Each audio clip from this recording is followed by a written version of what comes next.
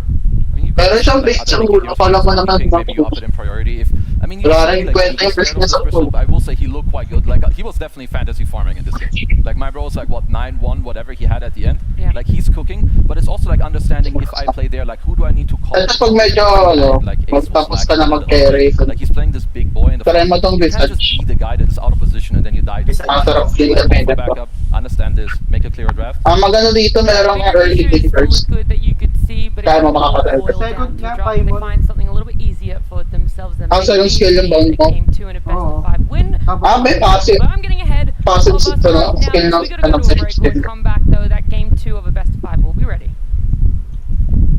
Wala pa namang mana cost yan. Aray ko.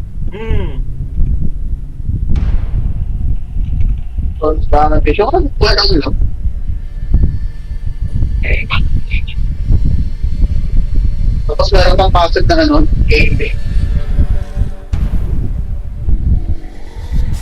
Thank you dito, man. Kita tayo. No, walang. Nandiyan na ako,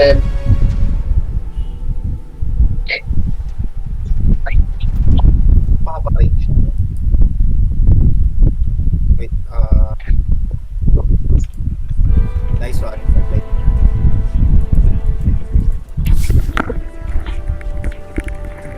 Tara, diretso natin. Huwag na. Tara, diretso natin. Walang ano eh, walang magbabantay dito eh. Pakalito rin. Hello? Makuha na. May gago na dyan na si Jigs, parang gago. Hindi, tamae ako eh, sorry. Kung kailan nag-start tayo ng normal match. Hindi, okay lang. Okay lang. Okay lang, sige. Kasi ano na ako, baka mamaya, wala ka pa, nag-start kami, kaya nag-start okay lang na. Nanood pa naman ako ng live dito. Hindi, pero baka magtampo ka sa amin eh. Baka magalit ka. Biyak na. Gago tol. Baka isang bigla mo kami, ganyan ka lang. Legit tol. Kapon. Practice natin. Yung una, di ba, nang gagago tayo. Tangina, yan. Ay, Dix, saan ako punta DC kagabi? Naglalog pa. Nadisi nga ako eh. For some reason, ay, ikaw ba yun? Yung live ko. Nakakuha mo yung puso? Di ko matandaan. Pwede ko na ma-ML dyan. Ang gulit mo, pwede lang. Tanga na, kunin mo yung punto ng monster. Okay, kaya naman. Natalo mo din yun sa'yo? Ako, talo ko akin. Kasi ang hirap. Natagalan ng scope. Tangina, dalawang ano nyo. Napotol mo yung buntot? Dalawang career nyo na wala, no? Ay, hindi ko nakuha yung buntot eh. Pinagbog ko lang, tangan nyo. Namumblema ako sa ano niya. Yung ultimate niya, tangan nyo. Kapit. Tangina mo, ha? Hindi ka pa ginagawa niyang punch yung lapag.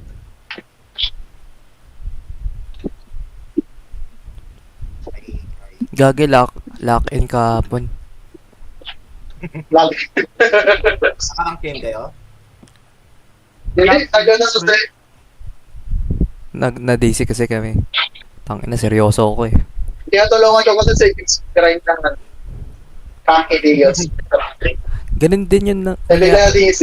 nangyari sa amin ni Jules. Sa Sapi naman. Sapi Jiba. Mamaya pa ako yan. Try natin Sapi. Masaya Sapi. Sapi, pwede. OS. Kaso, kailangan ko Bracket Diaz ulit. Ganun yung binigay sa akin nung Bracket Diaz mo na. CM nakamute. Baka ni-mute mo. Nag-quit yung Robin. Nakamute ba sa'yo? Nakamute sa'yo? Nag-quit yung Robin. Kanina, nakupal yung kanina. Item is muted. Eman. Nag-quit yung kanina. Nagagaw talaga to si Eman kanina. Nag-quit yung kalaban. Pinuli ni Eman. Go. Putang ina mo, di ko mahabol.